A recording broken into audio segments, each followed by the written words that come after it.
क्रीं महाकल्यै नमः। आशासे यत् शुभदिनं भवतु मंगलकरम अद्भुतकरं च जीवनस्य सकल मनोकामना सिद्धिरस्तु। नमस्कार दर्शक बंधु, जय जगन्नाथ। मु आचार्य श्रीवत्स खड़ीरत्न आज आपण मानक स्वागत जनाऊँगी आज सप्तांग को। दर्शक बंधु, प्रत्येक दिन भली आज आम जानिबा आज दिनर कौन रही महत्व, कौन रही गुरुत्वपूर्ण विवरणी जहाँकि आम तथ्य आगे आपण मान आगे आज आम उपस्थापना करवा। दर्शक बंधु, आज मिथुन मास 9 दिन रही, जून मास 23 तारीख सोमवार रही, सोमंगलवार अर्थात चंद्रंगर बास रही। कृष्ण पक्ष त्रयोदशी तिथि आपणकर रात्र 10टा 10 मिनिट पर्यंत भोग हे। आज रोचे अणसर त्रयोदशी श्रीमंदिर भोग हे। नक्षत्र रोचे आपणकर कृतिका नक्षत्र दिन 3टा 17 मिनिट पर्यंत, यापर आप रोहिणी नक्षत्र आसवे। चंद्र जदि आम देखा वृषचंद्र आज दिन में अहोरात्र रोचंती अर्थात 60 दंड रे, दिन राति संपूर्ण भोग हे आपणकर वृषचंद्र। जोग रोचे ध्रुति जोग दिन 1टा 17 मिनिट पर्यंत। आपणकर करण जदि आम देखा वाणिज्य वित्तवर्धनम जहाँकि आम कराए करण वित्तवर्धनम। आपणकर करण रोची गरकरण आपणकर दिन 11टा 46 मिनिट पर्यंत रोचंती। यापर वाणिज्य करण आसुचंती एक सुंदर करण जहाँकि 11टा 46 मिनिट ठारू भोग हे। रात्र 10टा 10 मिनिट पर्यंत रहिबे। रव्यंश जदि आम देखा रविंकर अंश तदा मास तदा रवि न्याय अनुसार रविंगर जो संक्रमण होता है संक्रांति दिन ठारू ए पर्यंत आज दिन को अवधि जदि आम देखा ताले 7 अंश 12 कला एवं 52 विकला आज अंश रविंगर गति करिसेंती। जोगिनी जदि देखा बाराही रूप से आज जोगिनी दक्षिण दिगरे अवस्थान करुथिबारु दक्षिण दिग को आपण यात्रा करंतु नाही। विशेष जदि गुरुत्वपूर्ण कार्य अछि ताहले दक्षिण दिगर अधिपति होचंती मंगल बा जम, जमंगर मंत्र बा मंगलंकर मंत्र ओं अंगारकाय नमः ए मंत्र को जप करंतु। लाल वस्त्रटे परिधान करी से दिग को यात्रा करन देखिबा सफल हेबे। यापर आपणकर जो रात्रि 10टा 10 मिनिट पर जोगिनी इंद्राणी रूप से पश्चिम दिगरे रोचंती। या द्वारा पश्चिम दिग जहाँकि शनिंकर दिग मध्य से दिग को जिते बड़े आप यात्रा करुँच गुरुत्वपूर्ण काम पाई चेष्टा करूँ सब अवॉइड करने। यही समय जदि निहाती काम अच्छी आप गुरुत्वपूर्ण जरूरी कार्य आपणकर रही ताहले शनिंकर बीज मंत्र ओं सं शनिश्चराय नमः ए मंत्र को जप करी आपण से दिग को यात्रा कले निश्चित भाव में आपणकर शुभ मंगल हम। यापर आम जो देखा शुभ समय साधारणतः प्रत्येक दिन आपणकर जीवन पाई आपणकर भावना पाई शुभ समय थाए जहाँकि चंद्र शुक्र सवारिणी चंद्र एवं शुक्रंकर बेला को प्रत्येक समय आमर नवग्रह मानकर अवधि काल भोग होता है। 16 मुहूर्त मध्य थाए ताहाको आखि आगर रखी ताकू आधार करी आपणकर चंद्र और शुक्रंकर बेला को भाग करवा विभक्त करी आपणकर आज दिन पाई प्रातः 6टा 58 मिनिट पर्यंत आपणकर शुभ समय सकाळ सूर्य उदय ठारू एवं दिन 8टा 44 रु 11टा 24 मिनिट पर्यंत शुभ समय। रात्र 8टा 37 रु रात्र 11टा 29 मिनिट पर्यंत आपणकर शुभ समय रही। दर्शक बंधु, ए समय कौन कार्य भी आप संपादित करूँ देखिए आप सफल हेबे। चंद्रशुद्धि साधारणतः गुरुशुद्धि रविशुद्धि चंद्रशुद्धि एवं रविशुद्धि यह आखि आगर रखी ए होचंती कारण यही सब प्लानेट मानकर इन्फ्लुएंस आम बॉडी रो 5 एलिमेंट उपर थाए।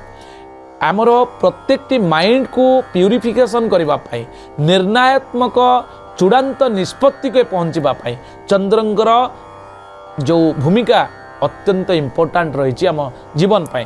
तेणु आज दिन में चंद्रशुद्धि रही वृष कर्कट सिंह धनु एवं मीन राशि। दर्शक बंधु, घात चंद्र रही बिछा राशि पुरुष मानकर स्त्री मान किसी प्रोब्लेम ना। घात बार रही मिथुन राशि राहुकाल रोचंती प्रातः 6टा 51 रु दिन 8टा 31 मिनिट पर्यंत।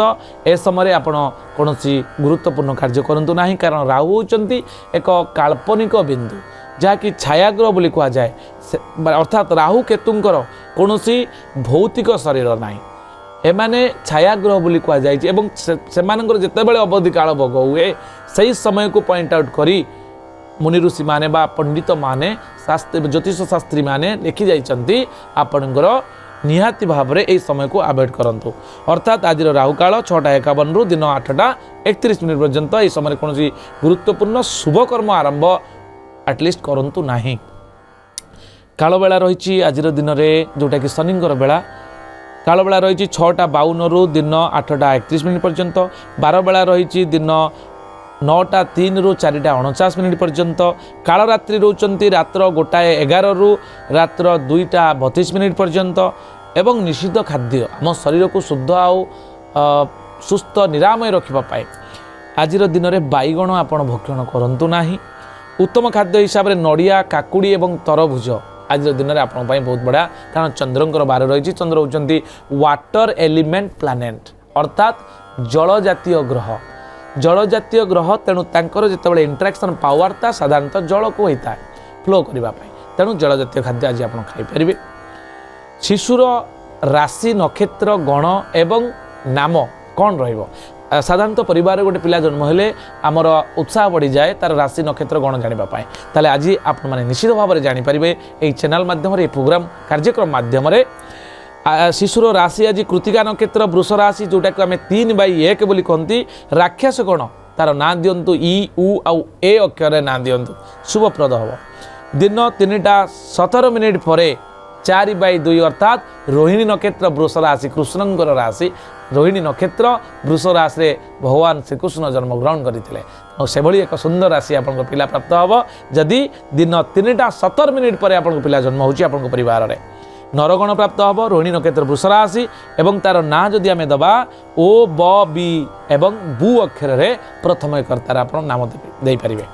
आज दिन में पिलाटीर भाग्य भविष्य कौन हम? आज आप पिला जन्म होती अर्थात बार हूँ सोमवार अर्थात चंद्रंगर बार। चंद्र होती सौम्य ग्रह शांत ग्रह।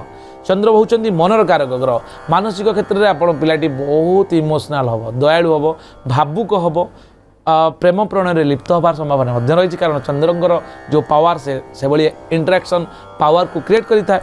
यापर जदि आपण परिवार रे कन्याटीए प्रथम करी ऋतुवती होती किसी चिंता करिवार नहीं, भय करिवार नहीं, तार स्वतंत्र मीमांसा ज्योतिष शास्त्र रही। रजदर्शन रे आज दिन 3:17 मध्य भितर जदि आपण पिलार बा कन्यार प्रथम करी ऋतुवती होती ताहले 5 मास गंडदोष लगे। स्वर्ण पीतवस्त्र आपण दान करंतु ग्रह विप्र अर्थात ज्योतिर्बिंद को डाकी पिलाटी किंतु सी संपन्न हम। जदि आपण ए प्रतिकार करूछंती ताले तार दाम्पत्य जीवन सुखमय हम, या निसंदेह। पुष्कर साधारणतः जन्म होगा पर मृत्यु तो अच्छी निश्चित। जदि आम परिवार आज कहीं मृतप्राप्त होती दिन 3:17 मध्य एकपाद पुष्कर जहाँकि गोत्र संपद नाश हबार भय रही। तेणु तिलकांचन दान करी जो पुष्कर होम आपणकर ग्रह विप्र द्वारा कराई या शांति करंतु। एबे जानिबा 12टी राशि राशिफल। दर्शक बंधु मेष राशि व्यय वृद्धि, वृष राशि सफलता, मिथुन राशि अशांति, कर्कट राशि मिष्टान प्राप्ति होबार सुजोग रही। सिंह राशि कर्म को नहीं आप खुशी अनुभव करेंगे। कन्या राशि अर्थ लाभ, तुला राशि आपंकर अर्थाभाव रोचे, बिछा राशि अनुशोचना आपन करिपारंती, धनु राशि अस्थिरता, मकर राशि बंधु विद्वेष भाव रोचे, कुंभ राशि खुशीर दिन आज दिनटी आप खुशीर दिन, मीन राशि आप बंधु लाभ जोग रही। आज प्रतिकार आज दिन को शुभ मंगलमय करने जदि चाहते ताहले जप करंतु। आज दिन हूँ सोम अर्थात चंद्रंकर ओं श्रां श्रीं स्रों श सोमाय नम अर्थात चंद्रमसे नम ए मंत्र को आप 108 जप करूँ। शुद्धपुत श्वेत वस्त्र परिधान करी वायव्य कोण 315 डिग्री जहाँकि उत्तर पश्चिम दिग को मुह करी जदि 108 जप करुँच देखिए निश्चित आज दिनटी आपण शुभ मंगलप्रद हम। आज ये दर्शक बंधु पुणी देखा आसंता काली आज सप्ताह। नमस्कार, जय जगन्नाथ।